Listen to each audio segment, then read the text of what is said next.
Chicago's wealth belongs to these 8 black families, and their empires only get wilder the higher we climb. First, a rapper who loudly insists he's worth $2.7 billion and won't stop telling people. But that's nothing compared to the next woman who turned Chicago into the capital of daytime TV and became the first black female billionaire in history. And at number 1, we have a family that's tied to the creator of Star Wars, quietly building the single most expensive condo the city has ever seen. Let's get into it.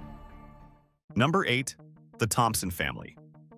We're kicking this off with a man who spent 25 years grinding inside one of the biggest corporations on the entire planet, and then walked away to become one of the quietest power players in all of Chicago.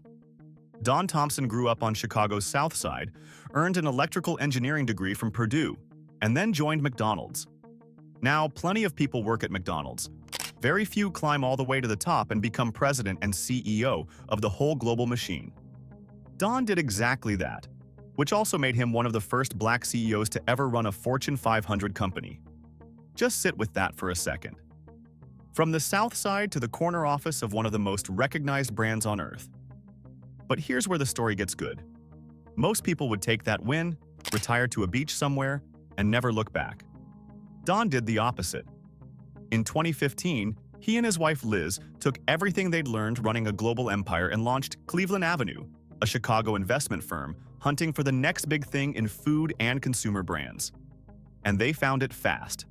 Don joined the board of Beyond Meat right before its 2019 IPO, and that stock didn't just go up.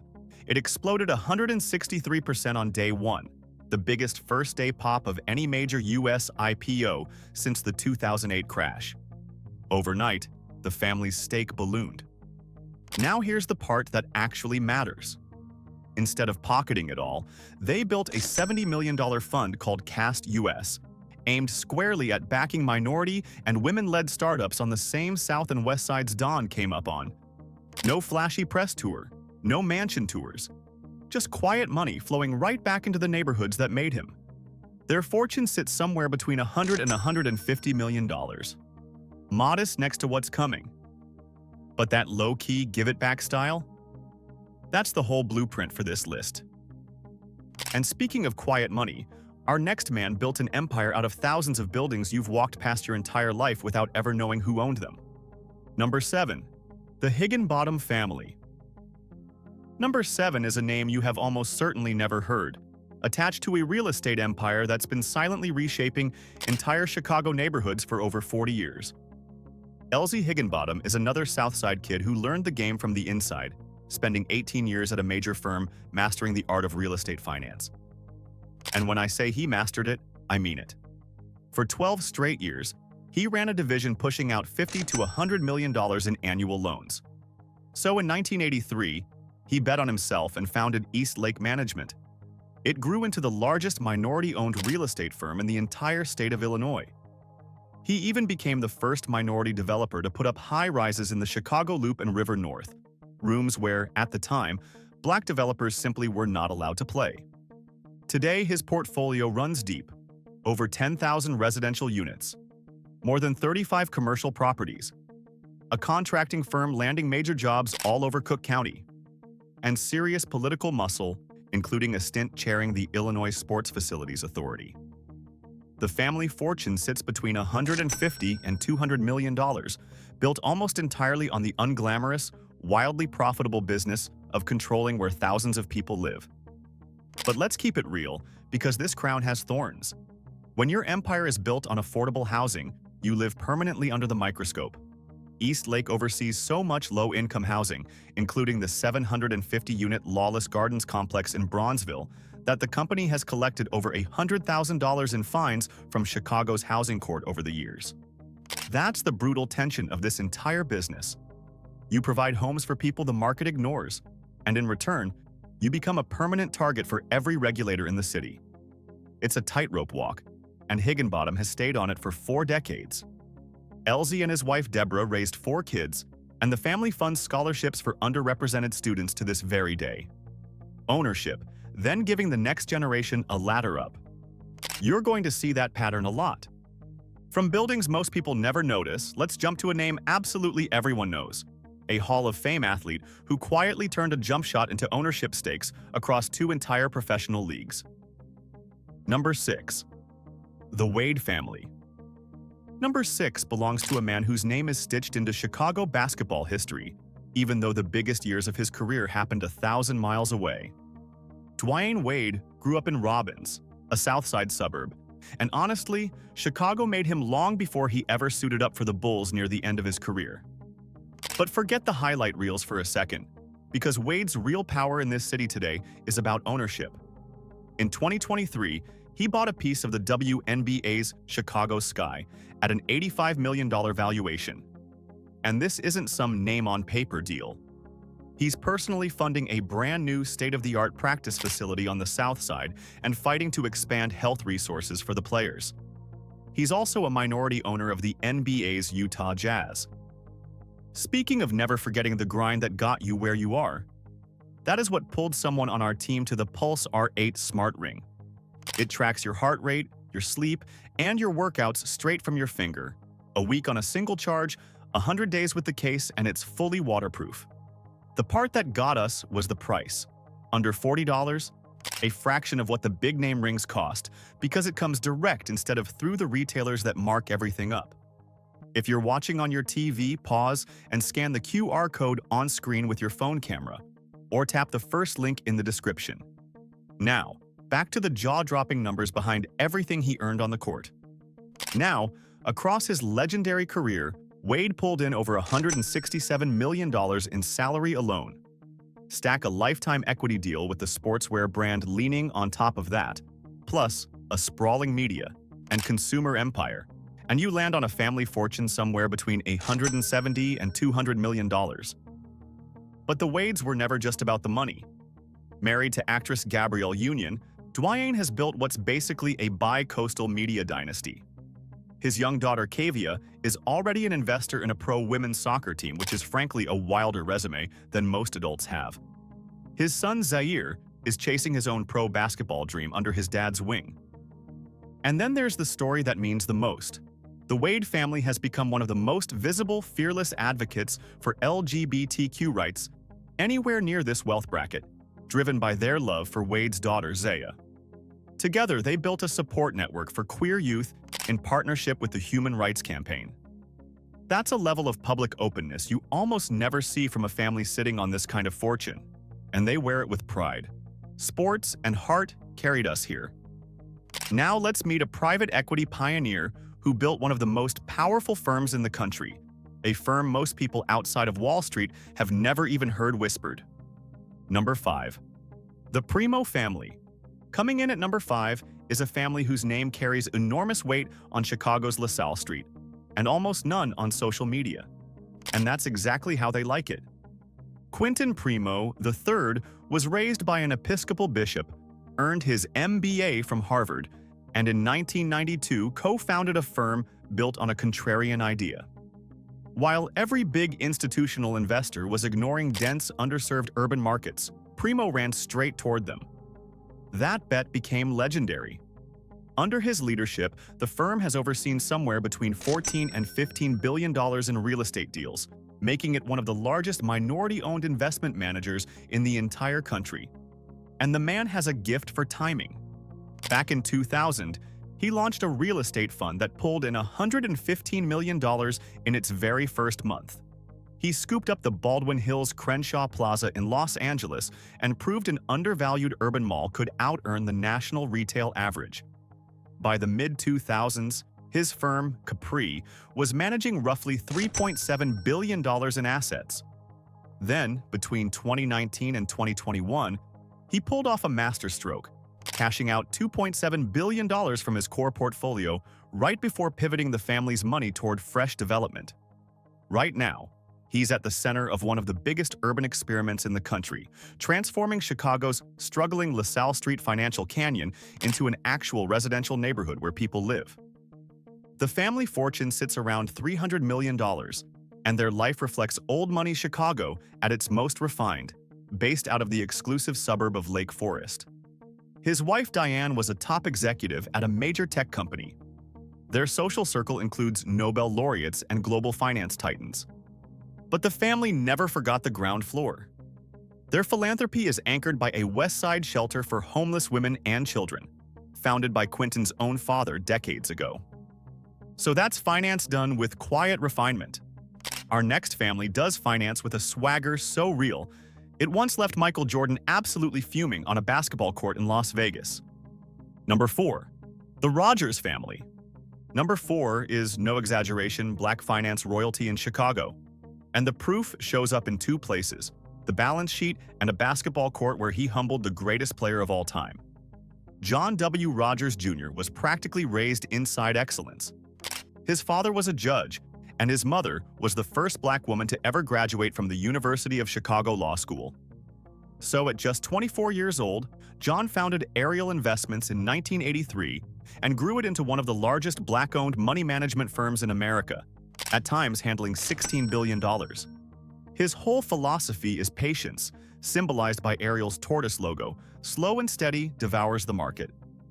He owns about 34% of the firm, and he's sat on the boards of McDonald's, Nike, and the New York Times. This man lives in rooms most of us will never even see the door to. And he's still swinging big. In 2023, Ariel launched a $1.45 billion initiative to buy up Black and Latino-owned companies and scale them into major suppliers for the biggest corporations on Earth. His power is doubled by his former wife, Desiree Rogers, a Harvard MBA who ran the company behind Ebony and Jet magazines, then became the first ever Black White House social secretary under President Obama. She later revived the iconic Fashion Fair cosmetics line and got it into Sephora and Ulta nationwide. They divorced back in 2000, but make no mistake, they still move as a coordinated force across the city. And now, the basketball story, because it's too good to skip. Rogers captained the varsity team at Princeton, and in 2003, at Michael Jordan's own personal basketball camp, he went one-on-one against his airness himself. And he won, 3-2. He drove left, hit the layup, and beat Michael Jordan, reportedly while wearing Adidas sneakers, which is basically a crime in Jordan's presence. Word is the actor Damon Wayans clowned Jordan publicly over it, and Jordan, being Jordan, did not take that loss well at all. Not even a little. The family fortune sits between $400 and $500 million. But our next entry isn't measured in mere hundreds of millions anymore. It's a global superstar, and a number that's been the center of a years-long, very public shouting match. Number 3. The West family. Number 3 is the most globally famous name on this entire list, and by far the most financially disputed. We're talking about Kanye West, now legally known as Ye. He came up on Chicago's South Side, raised by his beloved late mother, Dr. Donda West, and his bond with this city has never broken. He literally bought back his childhood home just to preserve it as a community space. He staged massive Sunday service performances at Soldier Field. He even named his own daughter Chicago. The city is in his blood. But here's where it gets complicated and genuinely fascinating. After his massive partnership with Adidas fell apart in 2022 following a wave of controversial public statements, the major financial outlets slashed his estimated worth all the way down to around $400 million, counting his cash, his real estate, his music catalog, and a 5% stake in his ex-wife's shapewear company, Skims. Ye did not agree with that math. Not at all. So in January 2025, he fired back by releasing a certified, independent valuation, claiming his real net worth is actually $2.77 billion, anchored almost entirely by his complete, sole ownership of the Yeezy brand and its global licensing rights. So which is it? 400 million or nearly 3 billion? Depending on who you ask, both are true at the same time. And that's not a typo. That's just what happens when a man owns 100% of his own brand with no partners to answer to. It's an ownership model so independent that the experts genuinely can't agree on what it's worth. His world leans into stark, brutalist concrete mansions designed by architectural legends, remote Wyoming ranches, and a fleet of ultra-rare supercars. Whatever the true figure is, Ye's financial gravity has proven almost impossible to kill, surviving legal fights, lost deals, and endless headlines. Now, from contested billions, we move to a media empire whose numbers have never, ever been in question, built by a woman who started with nothing but a microphone and a dream. Number 2. The Winfrey family. Number 2 barely needs an introduction, but her Chicago origin story deserves way more respect than people give it. Back in 1986, Oprah Winfrey launched her nationally syndicated talk show out of her own Harpo studio complex in Chicago's West Loop. And over the next 2 decades, she didn't just host a show. She turned the entire city of Chicago into the global capital of daytime television and became the first black female self-made billionaire in recorded history.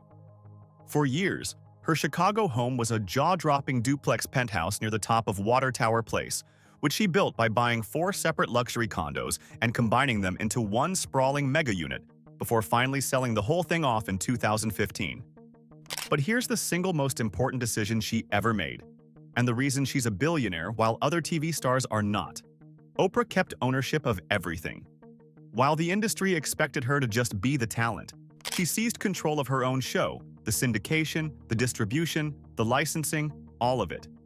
She owned her name and her work outright and funneled hundreds of millions into smart investments. She later launched her own network and locked in a massive stake in Weight Watchers. Ownership, always ownership. Her fortune today sits between $2.5 and $3 billion, and her real estate is the stuff of pure legend. There's her 42-acre Montecito estate, nicknamed the Promised Land, worth north of $88 million. There's a ranch in Maui and a mountain retreat in Telluride, and that Montecito estate comes complete with its own custom tea house and private orchards. And to float between all of them, she flies a custom $70 million Gulfstream, widely considered the finest private jet money can buy. She built an empire of total independence, and she guards her inner circle just as fiercely as she built it. And now, we've finally arrived at number 1, a dynasty combining sovereign-level finance, Hollywood's single biggest sci-fi franchise, and the most expensive condominium ever built in the entire history of Chicago.